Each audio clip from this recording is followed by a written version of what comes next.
तो अब यहाँ क्या प्रार्थना करते हैं, हमने ऐसे अर्ज करनी है, परमात्मा हम तो इतना भी व्योत को नहीं हमारा, हम नरसी जैसी कुर्बानी कर सका। हे परमात्मा हम तो इतने सतर गिर चुका है कि हम तो उस धन्ना भगत एक किसान था,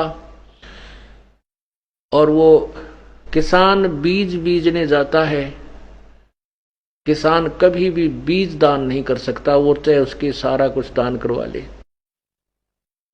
और उस किसान रास्ते में वो ज्वार बोने जावा था, रास्ते में परमात्मा ने लीला की, 4 भक्त आ रहे थे और वो कहने लगे, भक्त राम राम करी धन्ना जी ने, तो समझ गई ये भगत दिखा है। कहने लगे, भाई भगत जी हम बहुत भूखे हैं, 3 दिन हो गए रोटी नहीं खा ली, कहीं अन्न नहीं मिला। ये राजस्थान का मामला जान गया भगत जी भी, एक बार नहीं भूखे होंगे, बिल्कुल नहीं मिला होगा।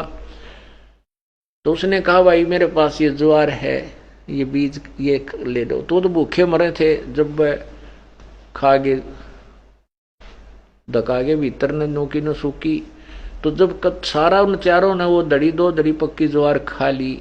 अब भगत जी ने सोचा घर के लड़ेंगे, भाई घर वाले ऐतराज करेंगे, उन्हें कांकर इकट्ठी कर ली, कंकर, और डाल ली उसी डोले में जिस ते ज्वार बीज जा करें। तो जाकर के अपनी वो ज्वार कंकर बीज दी। पड़ोसी साथी किसानों ने सोचा ये बीज रहा है, लड़ाई से डरते ने वो ऐसे ड्रामा सा करके और आ गया करने। कुछ दिनों के बाद और दूसरे किसानों के तो वहां ज्वार उपजगी उगगी, और भगत जी के मतीरा की बेल, ये तुम्बे होते हैं, उनकी बेल इतनी ज्यादा उगगी उसके खेत में, और इतने मोटे मोटे वह तुम्बे लगे हुए। वो तो वैसे उगते हैं वहां पर फसल के अंदर ही, उनके केवल तुम्बे हैं, कोई फसल नहीं, क्योंकि बीजा नहीं रखा था। तो उसकी पत्नी कंजूस गणी थी, लड़ोकी गणी थी, और वो भगत जी दान दून में खूब जोर रखा करता था। वह बहुत गर्म मिजाज की थी। उसको पता चला कि तुम्हारे खेत में तो मतीरे यानी तुम्बे की बेल है, इसे मोटे मोटे तुम्बे पड़े हैं, ज्वार को ना जान की वाक भगत जी ने गड़बड़ करी है, इसने जरूर किता न किता दान कर दिया है, वो बीज भी बर्बाद किया होगा। पर सोचा पहले एक बार खेत देख कर आती हूँ, वो लड़ाई नहीं करा करते दूसरे के कहे था। वहां गई तो देखा उन्हें सचमुच नरे मतीरे से मोटे मोटे पड़े ओड़े बोड़े, उसका वहां फल लगे हुए। तो वो एक तुम्बा तोड़ के कचाला उस पर, इतना बारा था आगी। उधर भगत जी उसके खेत खात में जाता, जब और भक्तों के साथ चर्चा करता था उसके पास आ जाते थे, और वो ऐतराज भी करा करती कि तू काम नहीं करता, सारा दिन गप्पे मारता रहता है इतने, और काम में को नहीं, सारा दिन भगता दौरे बैठा रहे। तो उसने देखा भगतनी आ गई भाई, और सिर पर तुम्बा धरे आवे, और आज खेत देख का आई है तो लड़ा तगी, इस पर कोई शक नहीं। तो उसने अपने साथियों से कहा तुम जल्दी जाओ भाई। वो तो उठ गए बेचारे।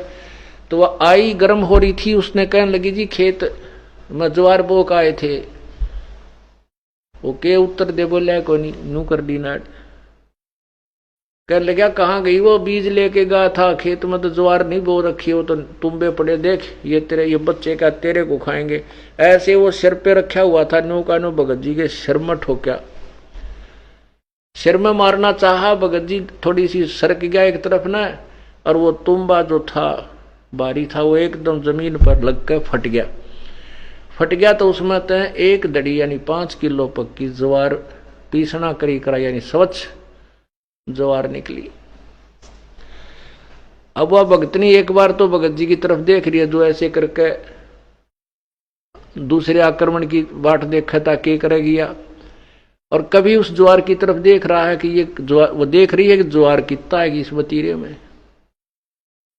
फिर भगत जी तो लड़ाई तो दी छोड़, वह चद्दर लेकर भाग ली उल्टी है, उस ज्वार को उठा के घर न रख गई। वहां क्या करा उसने, अपनी चद्दर बिछाई, मतीरा ठाया, उड़ा फोड़ा, उसमें दड़ी पक्की ज्वार निकला है, 5 किलो पक्की एक में। पागल सी होगी, क्यों भूख मरी थी ये, ढेर लाग गया ज्वार का। दन्ना जी भी पहुंच गया, आसपास के लोगों को पता लगा, ग्रामीण को वो भी पहुंच गए। फिर वह लागी डौन ज्वार को, गठड़ी बांधर चल पड़े। धन्ना जी बोले, जितनी तेरे खेत में होने की तुझे आशा है उतनी ही आप रखना, बाकी मत लेना, बेईमाना ना करिए। देखो और भी क्यों, फिर वर्षा हुई नहीं, औरों के ज्वार तो उगी, वह परिपक्व नहीं हुई, भूख मरी होगी। तब धन्ना जी ने कहा कि इसको ज्वार को अन्य नगरी में भी वितरित कर देने वाली, ना क्यों कति ना करो, मतलब सारी ले जाएंगी। तो वो लागी डौन, वह 2-4 गठड़ी तक डोली उसने जितनी उसकी थी, जब तक तो वह ज्वार थी। फिर वह गठड़ी बांध के ला, वहां तक तो बोझ मरती है वजन से, और घर उतार के खोल रहा तो उसका वो उसके जो है ना वो बन जा, बूंबड़ा कहते हैं, अर्थात उसमें जैसे वो ज्वार निकालने के बाद, बाजरा निकालने के बाद उसके कवर रह जाते हैं छिलके, वो छलका बन जा उस पूरी ज्वार का। वह गठड़ी खोल रहा वो छलका बन जा। पर धन्ना ने कहा कि अपने हिसाब की राख ले, तेरे बाकी रहेगी नहीं। वह बैठ गया अपना चुप। धन्ना ने कहा बाकी ग्रामीणों से कि भाई तुम भी अपने बच्चों के लिए ले जाओ इस वजह। तो यहां हम ये प्रार्थना करते हैं कि धन्ना जो नरसी था उसके पास धर्म पुण्य ज्यादा था, भक्ति पुण्य भी था, कर्म थे। अब धन्ना जी के पास केवल भक्ति कर्म थे, वो पुण्य नहीं किसी जन्म में हो पाया था। तो दोनों को ही परमात्मा ने संभाला और दोनों की कुछ ऐसी क्रिया करके उनको पुनः अपनी भक्ति में दृढ़ किया। तो वो सब छल छीदर कबीर परमेश्वर ही करता है, कि कहते हैं सो छल छीदर मैं करूं अपने जन के काज। तो वो परमात्मा ही हमारा हितैषी है। हम अभी तक किसी अन्य भगवानों को अपना जो है साथी मानते थे, सहयोगी मानते थे, संरक्षक मानते थे, वो नहीं थे, क्योंकि वो तत्व ज्ञान की रोशनी में हमें अब स्पष्ट नजर आ रहा है। गीता जी अध्याय नंबर 15 के श्लोक नंबर 16 और 17 में 3 भगवान बताए हैं। एक क्षर पुरुष, एक अक्षर पुरुष। क्षर पुरुष ये ब्रह्म है जो 21 ब्रह्मांड का मालिक है, अक्षर पुरुष ये परब्रह्म है जो 7 संग ब्रह्मांडों का प्रभु है। लेकिन ये केवल किए हुए कर्म तक ही सीमित है, ये नाशवान है, इनके प्राणियों के भी शरीर नाशवान है। 17वें श्लोक में 15वें अध्याय में गीता जी में कहा है कि उत्तम पुरुष है तू अन्य है, जो वास्तविक भगवान है इन दोनों से भी न्यारा ही है, और वही परमात्मा इति उदाहरते वही भगवान कहा जाता है, और वही तीनों लोकों में प्रवेश करके सबका धारण पोषण करता है। वो अव्यय ईश्वर है, वो अविनाशी परमात्मा है, वही सबका धारण पोषण करता है, सबको वही देता है। जैसे अक्षर पुरुष एक पेड़ है, निरंजन वाकी डार, तीनों देवा शाखा है, ये पात्र रूप संसार, यानी मूल से ही, जड़ से ही पूरे पौधे को खुराक जाती है, आहार जाता है। ऐसे ही उस पूर्ण परमात्मा की भक्ति से हमें इष्ट रूप में साधना करने से लाभ होता है, और वही हमारे सब काम ठीक करता है। तो यहाँ यही प्रार्थना की जाती है, परमात्मा हम तो इतने भी योग्य नहीं रहे कि धन्ना जी जैसे हम बीज भी बांट दें, नरसी की तरह हम सब कुछ लौटा भी नहीं सकते प्रभु।